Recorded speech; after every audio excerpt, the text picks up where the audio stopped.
Number 8. Red Beryl.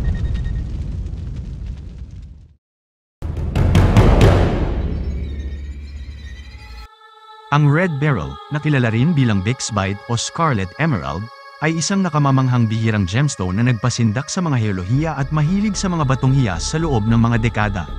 Ang mapang-akit ng mga may kulay na diamante at ang nagniningas na pulang hiyas na ito ay nakatayo bilang isa sa pinakabihirang hiyas sa mundo. Ang pagkamit ng katayuan nito sa pamamagitan ng kombinasyon ng mga geological na kadahilanan, matingkad na kulay, at nakakaintriga na kasaysayan. Upang ilarawan ang pambihirang Red Beryl, isaalang-alang ang mga ito. Para sa bawat 150,000 na gem quality na brilyante na natagpuan, isang Red Beryl gem lamang ang nadiskubre. Ang bilang at kakulangan nito ay higit na binibigyang diin sa pamamagitan ng katotohanan na nag-iisang pulang beryl na kristal, na may makabuluhang sukat at natatangi pambihirang ganda nito. Ang tunay na pinagkaiba nito ay ang nakabibighani nitong pulang kulay. Ang kulay ng hiyas na ito ay maaaring mula sa isang matingkad na pulang kulay hanggang sa mas malalim na anyo nito, mas makinis na mapulang kulay na ginagawa itong isa sa mga pinakakaakit-akit na pulang gemstone sa mundo. Ito ay unang natuklasan sa Thomas Range sa Western Utah sa Estados Unidos noong 1904. Ang pagkakakilanlan nito ay nakredito sa gemologist na si Maynard Bixby, na ang pangalan ay bahagyang nagbigay inspirasyon sa kahaliling nito na si moniker Bixbyte. Nang maglaon, noong 1912, ang hiyas ay pinangalan ng Red Emerald dahil sa makulay nitong kulay at komposisyon ng mineral na beryllium nito. Kakaunti lamang ang Red Beryl na madalas itong ibinebenta para sa mga presyo na lampas sa mga diamante para sa per carat na batayan nito. Ang halaga ng hiyas ay iniuugnay hindi lamang sa pambihira na taglay nito, kundi pati na rin sa hindi maipaliwanag na saturasyon ng kulay at ang hamon ng pagkuha ng mga naturang espesimen. Ang isa sa mga pinakasikat na Red Beryl na espesimen ay ang Desert Rose. Ang simboryo ng hiyas na ito ay tumitimbang ng 2.76 carats at nagpapakita ng isang rich saturation na pulang kulay. Ang isa pang kilalang hiyas ay ang Red Beryl Ungguent Jar na may 14.63 na carats na halimbawa na may kahangahangang kulay at kalinawan. Number 7. Tophyte.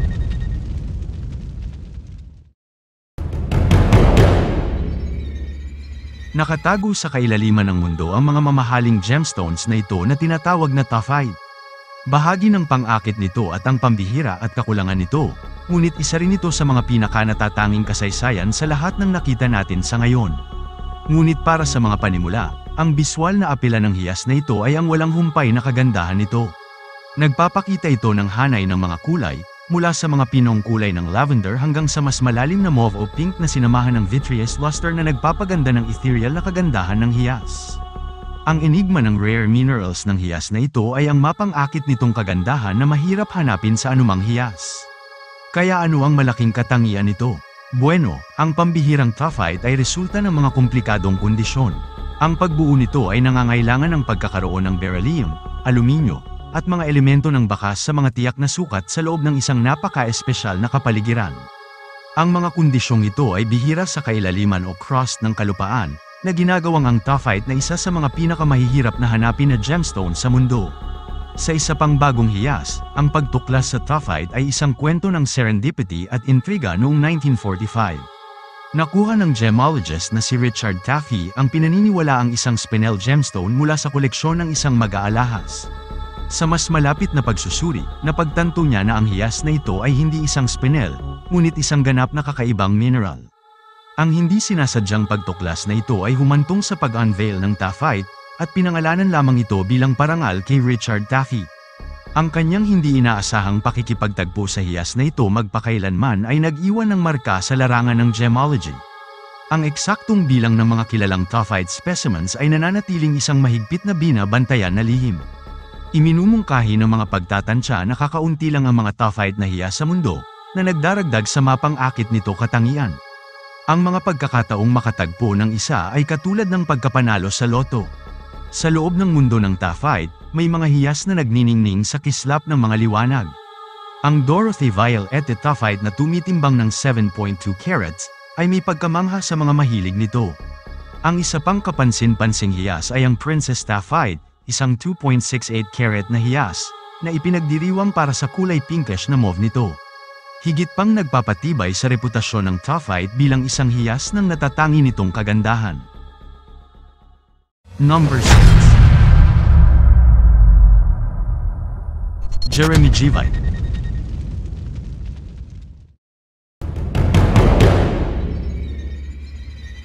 Nakakubli sa kailaliman ng mundo ng mga gemstones ang mailap at walang katulad na kagaya ng Jeremiah Vite na isang tunay na palaisipan ng kalikasan. Ang hiyas na ito ay hindi lamang bihira, ang mga ito ay nagtataglay ng mga kwento at mga alamat na nakakabighani sa mga puso ng mga mahilig sa kanilang scarcity, ethereal na kagandahan at isang kasaysayan na parang isang nobelang pakikipagsapalaran. Ipinagmamalaki ito na nakakabit sa korona ang Jeremiah Vite, na isa sa mga pinakabihirang gemstone sa ibabaw ng ating planeta. Ang scarcity nito ay hindi lamang isang footnote sa mga talaan, ito ay isang kaganapan sa pag-agaw ng atensyon ng karamihan. Ngunit ang tanong, bakit ito ay napakabihira? Nakabase pa rin ito sa kaganapan tungkol sa heolohiya. Upang lumikha ng isang Jeremiah Vite, kailangan mo ng isang perpektong sangkap o recipe kagaya ng gitling ng boron, pinch ng aluminyo, at ang tamang dami ng oras at mainit na temperatura sa loob ng mantle ng mundo. Noong taong 1883, ang Russian mineralogist na si Pavel Jeremiev ay nasa isang mapanganib na ekspedisyon sa masungit na panahon sa kabundukan ng Anduan Chilon ng bansang Siberia. Gamit ang walang iba kundi ang kanyang pagkahilig sa mga mineral at isang mapagkakatiwalaang piko, nakahukay siya ng isang kayamanan na walang katulad, isang nakasisilaw na asul na kristal na walang katulad ng anumang nakita niya noon. Siya ang kauna-unahang tao sa mundo na nakatuklas ng Jeremiah Vite at pinangalanan ito sa kanya bilang karangalan. Isipin natin na kung ikaw ang maglalagay ng pangalan sa isang pambihirang hiyas na ito, na para sa karamihan hindi rin ito madali o no one trick pony. Ang hiyas ay nag-aalok ng nakakasilaw na hanay ng mga kulay, mula sa makikinang na asul na sumasalamin sa kailaliman ng karagatan hanggang sa maseselan at colorless na katangian. Ang bawat kulay, tulad ng isang stroke ng paintbrush ng kalikasan, ay nagdaragdag sa mapang akit sa hiyas. Kabilang sa mga pambihirang halimbawa ng Jeremiah Vite ay ang Empress ng Uruguay Reign Supreme. Sa nakakagulat na 3,100 carats, ang regal gem na ito ay nakakasilaw sa walang kapantay na clarity at matingkad na kulay asul. Ang posibilidad ng pagkatisod sa isang Jeremiah Vite habang ginalugad ang mundo para sa mga gemstones ay napakabihira. Ang mga hiyas na ito ay mailap, tulad ng lihim na binabantayan ng mabuti ng kalikasan at panahon. Ang kanilang kakapusan ay malinaw na binago ang mga ito sa ilan sa mga pinaka-coveted at mamahaling gemstones sa planeta. Kung saan kumuha ng pansin ang mga presyo nito mula sa mga katunggali kahit na ang pinakasikat na mga diamante sa buong mundo. Number 5. Alexandrite.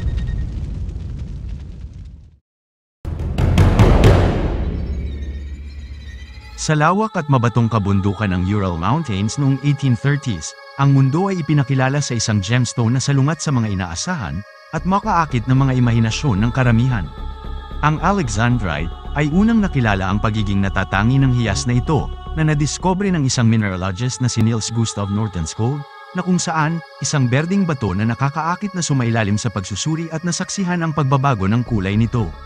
Noong 1834, ipinagkaloob ni Count Lev Aleskovich Perovsky ang pangalang Alexandrite na nagbibigay pugay sa hinaharap na Tsar ng Russia na si Alexander II. Ang koneksyon sa Russian Tsars, na kilala sa kanilang marangyang pamumuhay, ay nagbigay ng aura ng prestihiyo sa Alexandrite. Noong ika-19 bahagi ng ika-20 siglo, itinakda ng mga Tsar ang pamantayan para sa karangyaan ng hari, na nakakaimpluwensya para sa kagandahan at elegante sa pangunawa ng publiko.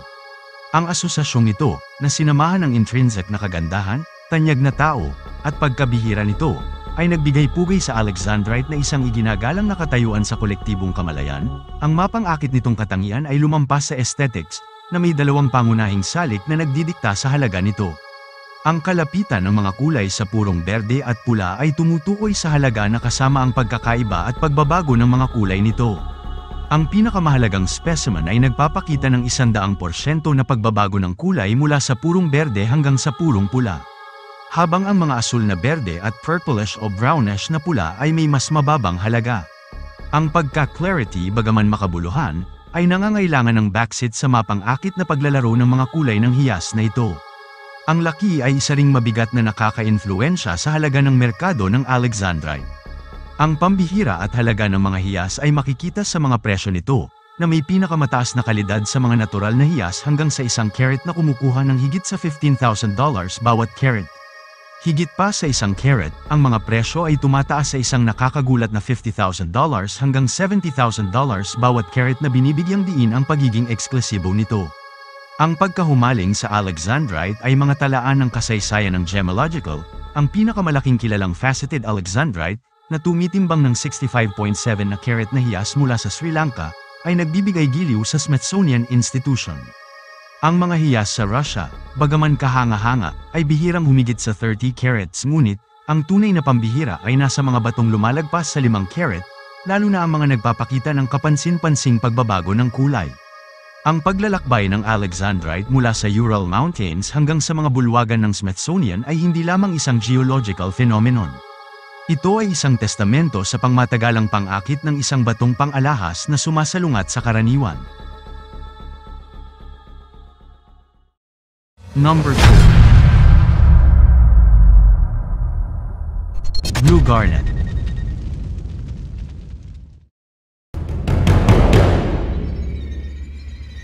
Nabibilang sa pamilya ng garnet ang mga hiyas na ito na siyang naghahayag ng isang mapang-akit na pagbabago mula sa asul-berde sa liwanag ng araw, na lumilikha ng isang hangin ng pagiging eksklusibo na nakakaakit sa mga mahilig sa gem. Ang katangiang ito, kasama ang kakulangan ng mga asul na garnet, ay nag-angat sa kanila sa mataas na halaga ng mga simbolo ng katayuan sa mundo ng mga mahalagang bato. Ang unang naiulat na pagtuklas ng mga asul na garnet ay naganap noong huling bahagi ng 1990 sa Madagascar na minarkahan ng paninimula ng isang gem phenomenon. Mula noon, ang mga kahanga-hangang batong ito ay nahukay sa iba't ibang lokasyon kabilang ang Tanzania, Sri Lanka, at Estados Unidos. Gayunpaman, ang pinakamagagandang espesimen ay lumabas mula sa lambak ng Amba River sa Tanzania, na siyang nagdaragdag sa mapang-akit nitong ganda. Sa kabila ng relatibong pagkakatulad ng mga garnet, ang pambihirang kulay asul na garnet ay nagmumula sa natatanging komposisyon ng kemikal nito. Higit pa sa scarcity, ang pagkaumaling sa mga hiyas ay binihag ng asul na garnet na ito na may kakaibang kulay sa hiyas. Ang pag-alis mula sa mga warm shades na karaniwang nauugnay sa mga malamig na temperatura ng garnet, na siyang nakaka-relax sa mata ng karamihan, ang kulay asul na sumasaklaw sa malalim na pulang gemstone ay lumilikha ng isang nakakapreskong aesthetic. Ang natatanging kulay, kasama ng pambihirang hiyas na ito, ay naglalagay sa asul na garnet bilang isang mataas na hinahangad ng mga nangungulekta ng mga hiyas na siyang nagdaragdag sa anumang koleksyon. Ngayon, ang pagsisiyasat sa mga pinagmulan at impormasyon ng asul na garnet ay nagpapakita ng pagiging komplikado ng paglalakbay nito. Ang garnets, isang pangkat ng mga silicate na mineral na may makasaysayang legacy na itinayo noong Bronze Age, ay karaniwang nagpapakita ng pula o orange na kulay dahil sa pagkakaroon ng iron o manganese. Sa kabaligtaran, ang kulay chromium ng asul na garnet ay ang mga elementong hindi karaniwan sa mga garnet. Ang paglipat mula sa asul o berde sa liwanag ng araw patungo sa purplish red o pink sa ilalim ng sobrang maliwanag na nakatapat sa ilaw ay nagdaragdag ng isang nakakatuwang pang-visual na dimensyon sa pambihirang gemstone na ito. Kinuha mula sa mga alluvial na deposito sa pamamagitan ng isang maselang proseso na kadalasang ginagawa ng mga lokal, gamit ang mga simpleng kagamitan. Ang bawat asul na garnet ay nagiging hindi lamang isang mahalagang hiyas kundi pati na rin ang isang piraso ng pamana ng Tanzanian, na naglalaman ng mayamang kasaysayan ng lupain at mga tao nito. Ang mga natuklasan ng mga arkeolohiko ay nagpapakita ng kanilang kahalagahan sa mga sinaunang sibilisasyon, at ang mga asul na garnet na natuklasan noong huling bahagi ng ika-20 siglo ay mabilis na naging mahalagang hiyas. Sa buong mundo, ang mga garnet ay nagdadala ng magkakaibang kahulugan, kadalasang nauugnay sa proteksyon, pagpapagaling, lakas, at espiritual na simbolismo.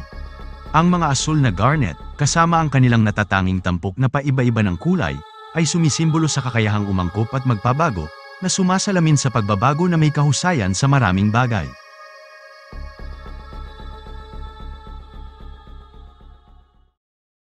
Number 3. Pink Diamond.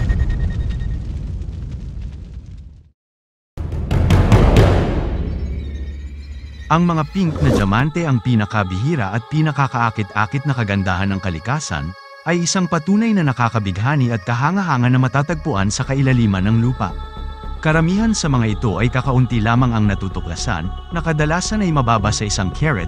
Ang mga pambihirang batong ito ay natatangi at kakaunting kayamanan, na pinapahalagahan ng piling at bilang ng mga minahan sa buong mundo. Ang pambihira na asul at pink na mga diamante. Kilala sila sa kanilang walang katulad na alindog at kagandahan. Ang mga diamante na ito ay nagtatakda ng ilan sa pinakamataas na presyo sa bawat carat sa lahat ng mga gemstones, at ang mga pinakakatangi-tangi nito ay nabibilang sa pinakaaya-aya patungo sa mga pinaka-eksklusibong auction house sa mundo.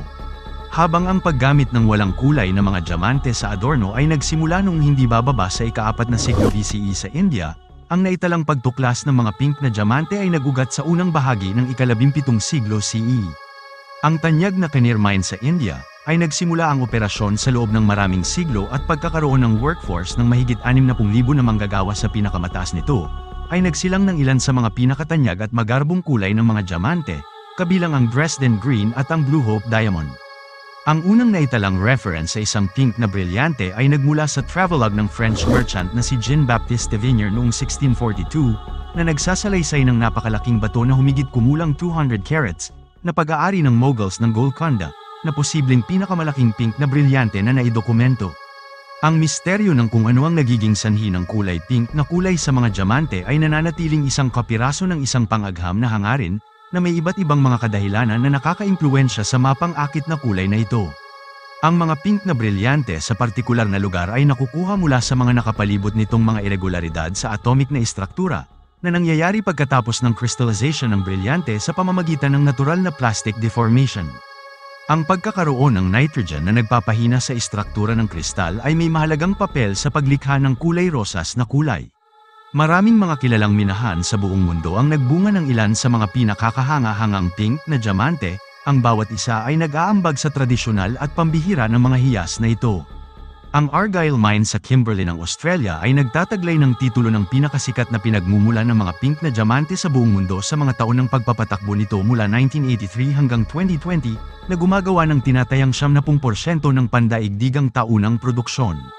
Kabilang sa iba pang mga kapansin-pansing mapagkukunan ang Williamson Mine sa Tanzania, na kilala sa pagpapakita ng Williamson Pink bilang regalo sa kasal kay Queen Elizabeth II. Ang KAO sa Lesotho ay muling nabuhay noong 2010 upang makagawa ng mga pambihirang pink na diamante. Ang Damsta Mine sa Botswana, kung saan ang Eternal Pink, ang pinakamatingkad na kulay pink na brilyante na nabili, ay lumitaw noong 2019. At ang Minas Gerais sa Brazil, na kinilala para sa magkakaibang kulay na mga gemstone nito, kabilang ang mga pink na diamante, ay nakuhang muli mula sa mga alluvial na deposito sa tabi ng Abate River. Ang Victor Mine sa Ontario, Canada, na pinamamahalaan ng De Beers na tinatangkilik sa isang maikli ngunit matagumpay na pagpapatakbo mula 2008 hanggang 2019. Habang ang Russia, kasama ang mayayamang deposito ng brilyante nito, ay nagbunga ng mahalagang pink mula sa mga minahan tulad ng Mir Mine sa Siberia at ang Limenesov Mine malapit sa Archangelsk, kung saan ang mapang-akit na mga kulay pink na mga diamante na ito ay higit pa sa kanilang kahalagahan, na siyang sumisiyasat sa mayamang kasaysayan ng mga minahan na nagbubukas ng mga kayamanang ito, at ang maselang craftsmanship na ginagawang mapang-akit ang mga hiyas sa magaspang nitong katangian. Number 2. Blue Diamond.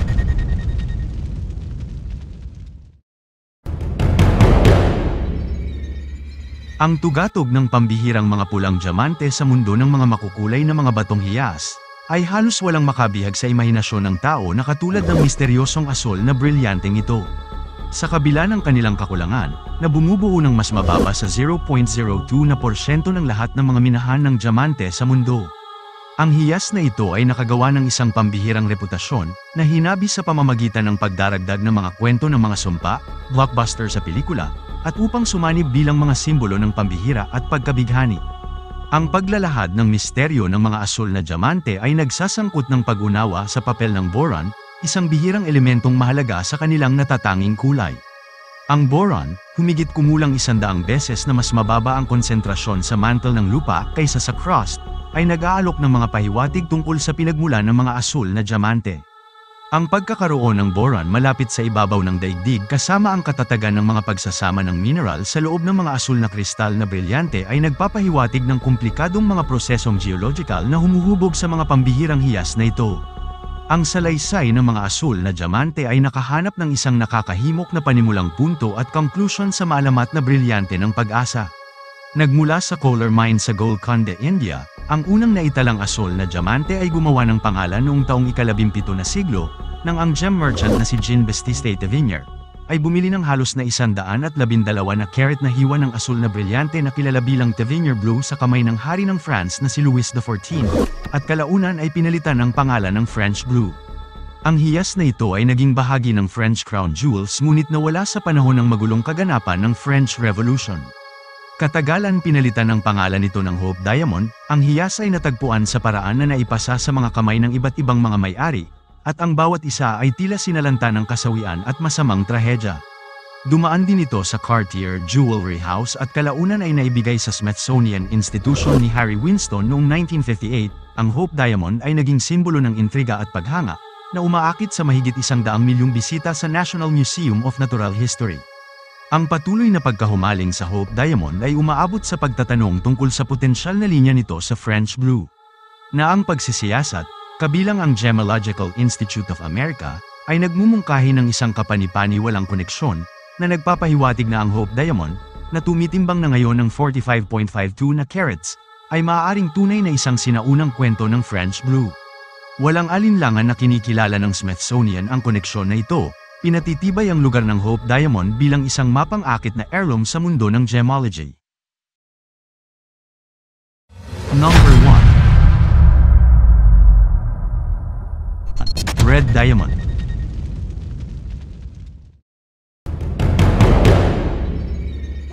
Ang pagtuklas ng isang magarbong kulay na brilyante ay isang walang kapantay na kaganapan.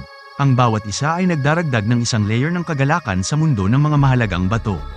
Kabilang sa mga kahangahangang hiyas na ito, ang mga pulang diamante ay nakatayo bilang isang tugatog ng pambihira at pagnanais.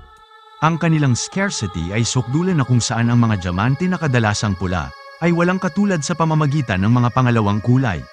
Mahusay at kahanga-hanga na nagtatakda ng presyo ng bawat carat na humigit kumulang $1,000,000, na ginagawa silang pinakabihira sa lahat ng mag-agarang kulay ng mga diamante. Ang pag-anunsyo ng pagtigil ng operasyon sa Australian Argyle Mine noong 2020, ang tanging kaparehong pinagmumulan ng mga pulang diamante, ay higit pang nagpasigla sa pananibik para sa mga hindi pangkaraniwang hiyas na yun, na tinitiyak na kahit mas kakaunti ang pumapasok, bukas pa rin ito sa merkado. Kabaligtaran sa iba pang magarbong kulay na mga diamante na may mga makasaysayang referensya na itinayo noong nakalipas na mga siglo, ang kwento ng mga pulang diamante ay misteryoso at kakaiba. Ang unang dokumentadong pulang brilyante, ang kilalang Hancock Red, ay malamang na nagmula sa Brazil. Kinakailangan ng kolektor ng gem na si Warren Hancock noong 1956 para sa isang maliit na $13,500, ang magarbong purplish na pulang hiyas na ito ay tumitimbang lamang ng 0.95 carats. Sa kabila ng tila hindi inaasahang laki, ang Hancock Red ay naging isang sensasyon noong 1987 nang makatanggap ito ng tumataginting na $880,000 sa isang Christie's auction, na kung hindi dahil sa bilog na hugis at napakatalino nitong pagkakayari. Ngayon kung ano ang nagtatakda ng mga pulang diamante bukod dito ay hindi lamang ang kanilang kakulangan, ngunit ang kanilang kakaibang mekanismo ng pangkulay. Nakaugat sa lamellar deformation na kilala bilang graining. Hindi tulad ng kanilang mag-agarang kulay na mga counterparts, na kumukuha sa kanilang mga kulay na nagmumula sa chemical impurities, ang pula at kulay rosas na mga diamante ay nakukuha ang kanilang mga kulay mula sa mga panloob na istruktura, na ginagawa itong kakaiba at mahirap makuha. Ang pambihira ng isang pulang brilyante ay binibigyang diin ng katotohanan na wala pang 400 giya ang nagsumite ng mga diamante, pangunahin ang mga may pagbabagong kulay, na tumitimbang ng higit sa kalahating carat. Ang impluwensya ng laki sa halaga ng pulang brilyante ay hindi maaaring palakihin. Ang Australian Argyle Mine na matatagpuan sa Kimberley ay isang kilalang pinagmumula ng mga pulang diamante, masigasig na gumagawa ng anumang magaspang na kristal na tumitimbang ng higit sa 0.2 na carats upang gawing makinang na mga hiyas. Ang iba pang mga nag-aambag sa merkado ng pulang brilyante ay kinabibilangan ng Brazil, partikular sa paligid ng Abate River sa South Africa, na nakahukay ng ilang kapansin-pansing pulang diamante sa gitna ng milyon-milyong carat ng taunang produksyon ng brilyante. Iminumungkahi ng mga pagtatansya na sa buong mundo ay mayroong 30 hanggang 50 pulang diamante, bawat isa ay makabuluhan at walang kapantay na hiyas. Kabilang sa mga ito, ang Musafe na pulang brilyante ay namumukod-tangi, na tumitimbang ng isang kahangahangang 5.1 carats, na ginagawa itong pinakamalaking magarbong pulang hiyas na umiiral noon. Ang Argyle Everglow, isang 2.1 carat radiant cut gem mula sa ngayon ay nakasara na Argyle Mine, ay nakakuha ng makasaysayang halaga na may hindi ibinunyag ngunit record-breaking sale noong 2017. Kasama sa iba pang mga kilalang pula ay ang Lady in Red, isang purplish red gem na 0.54 na carats, na bali-balita na nagkakahalaga sa 7 figure. At ang Kazanjian Red Diamond, isang 5.05 carat Asher cut gem na may wild pass na karapat-dapat sa mga lahat ng mamahaling bato.